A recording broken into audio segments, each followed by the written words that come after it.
Magandang araw po sa inyong lahat. Ako nga po pala si Shalois R. Valencia ng 9 Krypton at ito po ang aking reaction video sa nobelang Noli Me Tangere, Kabanata 1 hanggang 15. 1 hanggang 15. Isang malaking pagtitipon ang naganap sa bahay ni Kapitan Tiago sa mga huling araw ng Oktubre. Lahat halos ng kanyang kakilala ay kanyang inibitahan kasama sila Padre Damaso, Padre Sibila, Teniente ng Guardia Civil, Doña Victorina at iba pa. Dumating si Kapitan Tiago kasama si Crisostomo Ibarra. Nagulat sina Padre Damaso at Padre Sibila nang makita ang binata. Ipinakilala ni Kapitan Tiago si Crisostomo Ibarra sa mga panauhin at nabigay galang din siya sa kanila. Binati niya ang mga kadalatangan at kalalakihan. Inaniyaan siya ni Kapitan Tinong na magkapunan sa kanila, ngunit tumanggi si Ibarra dahil pupunta pa siya sa San Diego kinabukasan. Nagtungo sa pagkainan ang mga panauhin. Galit na sinisikaran ni Padre Damaso ang mga upuang nakaharang sa kanya. Si Doña Victorina ay nagalit sa Teniente dahil napaka nito ang buntot ng kanyang bisido. Lalo nagalit si Padre Damaso nang mapunta sa kanya ang liig at magkunat na pakpak na manok. Lalong bumanga ang mga bisita nang malaman nila na nalibot ni Ibarra ang buong Europa at nakapasalita ng iba't ibang wika. Nayamot naman si Padre Damaso at kinutsa si Ibarra. Sa halip na magalit, maayos pa rin ang tugon ni Ibarra sa pahay at magalang na nagpaalam sa mga naroon. Pagkakis ni Ibarra sa bahay ni Kapitan Tiago, nilapitan siya ni Teniente Guevara. Nalaman ni Ibarra mula kay Teniente Guevara ang tungkol sa pagkamatay ng kanyang ama. Ayon sa Teniente, hinuli at kinulong ang kanyang ama dahil sa pagkamatay ng artilyerong Kastila nang tumama ang ulo nito sa bato dahil sa pagtatanggol ng kanyang ama sa batang lalaking binuko niya ng baston sa ulo. Huli na ang lahat ng mapatunayang walang kasalanan ang kanyang ama. Dumating si Ibarra sa kanyang tinutulugan sa Fonda de Lala na gulong isip. Hindi mawala sa kanyang isipan ang nangyari sa kanyang ama. Hindi niya nakita ang kasiyahan ng mga kababaihan sa kabilang ibayan ng ilog na kung gamitan ng gagabista, kitang-kita niya ang kahanga-hangang kasiyahan na ang pinakatampok ay si Maria Clara. Nang dumating si Maria Clara sa bahay ng kanyang ama, ay kitang-kita ang pagkahanga ng lahat sa kagandahan niya. At tuwang-tuwa ang ama niya si Kapitan Tiago dito. Si Kapitan Tiago ay isa sa mga pinakamayaman sa Binondo. Siya ay anak ng isang may duguhan sa Malabon at dahil ang ama niya ay napakaramot ay hindi siya nito pinag-aral. Naging katulong siya ng isang pare Dominico at ng mag-asawa kay Pia Alba. 6 na taon na hindi sila nag-anak at nagpanata si Doña Pia Sobando sa parokya ni Padre Damaso. Siya ay nalihip at namatay ng pinanganak sa Maria Clara. Naging ama ni Maria Clara si Padre Damaso. Lumaki siya sa mga managa ni Tia Isabel. Kinabukasan, nagpunta si Crisostomo Ibarra sa bahay ni Kapitan Tiago. Hindi malaman ni Maria Clara kung ano ang kanyang gagawin na makita si Crisostomo Ibarra.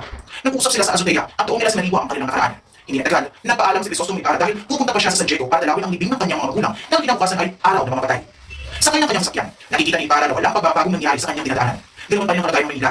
Nalulungkot siyang isipin na ang mga lugar na kanyang napuntahan sa Europa ay mabilis ang pag-unlad, samantala ang kanyang sariling bayan ay nangarap na uunlad, ngunit bigo pa rin hanggang ngayon. Sa gitna ng maraming sasakyan, nakita niya si Padre Damaso na sakay sa kanyang magarang na Victoria. Nadatnan ni Padre Damaso sina Maria Clara at Tia Isabel pasakay sa isang balwahe upang kunin ang mga natilang gamit ni Maria Clara sa Piaterio. Tumuloy siya sa bahay at kinausap si Kapitan Tiago.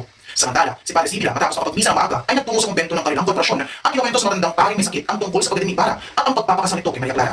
Sa kabilang dako, patuloy ang pagsasalita ni Padre Damaso at Kapitan Tiago. Sinabihan ni Kapitan Tiago na huwag magpadalos-dalos sa pagdedesisyon, lalong-lalo na kung may kaugnayan kay Maria Clara. Ang bayan ng San Diego ay nasa pagitan ng mga balayan, malapit na malapit sa lawa. Masagana ang ani sa iba't ibang uri ng pananim na ibinibenta sa labas ng bansa. Mula sa tuktong ng malayo, makikita ang mahabang ilog na tila ahas at isang gubat na nakapagitan sa mga marinang lupa. Ito ay pinadidirigan pa lamang ng ilang mga dampa. Isang araw, may dumating isang matandang Kastila na magaling magsalita ng Tagalog. Natanong siya kung sino ang nagmay-ari ng lugar na iyon at marami ang umangkin. Sila ay biniyaran niya ng mga damit, salapi at mga alahas. Biglang nawala ang matanda at nakita isang pastol ang kanyang katawan na nakabitin sa puno ng marete. Nagkaroon ng sabi-sabi na siya ay naengkanto kaya natakot ng mga tao at kanilang itinapos sa ilog at sinunod ang kanyang mga ibigay. Pagkalipas ilang buwan, dumating ang isang mestisong Kastila at nagpakilala na anak siya na namatay. Doon siya nabuhay at nakapag-asawa ng dalawa nila. Sila ang mga magulang nito na Rafael Ibarra na ama ni Crisostomo Ibarra. Sino-sino ang kapangyarihan sa San Diego? Hindi pwedeng si Don Rafael Ibarra ang pinakamayaman at napuling tao sa kapwa. Hindi naman pwedeng si Kapitan Tiago o ang alkalde. Ang mga kapangyarihan ay sina Padre Salvi at ang Alferez. Si Padre Salvi ay humanili kay Padre Damaso sa San Diego. Palagi niyang pinasasara ang pintuan ng simbahan tuwing siya sa sermon, lalong-lalo na kung nandoon ang Alferez. Siya ang tanging kalaban ng kura at asawa niya si Doña Consolacion. Upang makaganti ang Alferez sa kura, ang pagtulong nito ay pinalilinis niya ng kwartel at pinalalampaso sa kanyang bahay. Pero tuwing makikita ang Alferez ng kura ay magkakamay sila mag-uusap na parang tunay na kaibigan. Magkaibigang putik sa tunay na buhay. Araw na ng mga patay, lahat ay abanas maghahanda para pumunta sa libingan. Maraming tao ang libingan ng San Diego na dumadalaw sa libing ng kanyang mahal sa buhay. Sa di kalayuan, makikita ang dalawang mamang pawisang nag-uukay ng libing. Nandidiri ang isa dahil sariwa pa ang kanyang hukay. Ikinumento sa kanya ng kanyang kasama na sobra pa ang kanyang naranasan noon. Inutusan siya ng kurang malaking hukay ang kalilibing pa lamang na bangkay at ilipas sa libingan ng mga inchik. Dahil gabi at umulan pa, itinapon niya ito sa One hand on. kasama ng magandang katulong, dinalo ni Ibarra ang libing ng kanyang ama pero hindi nila nakita.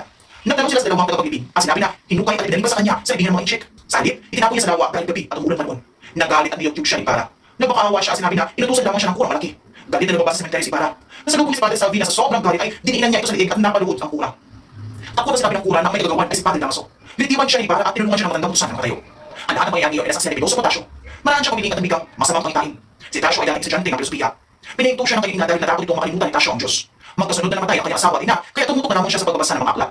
Mga makahulugan ng kanyang mga sinasabi na hindi nakunawaan ng iba, kaya tinawag siya na Piloso Potasio at ang iba na may baliw.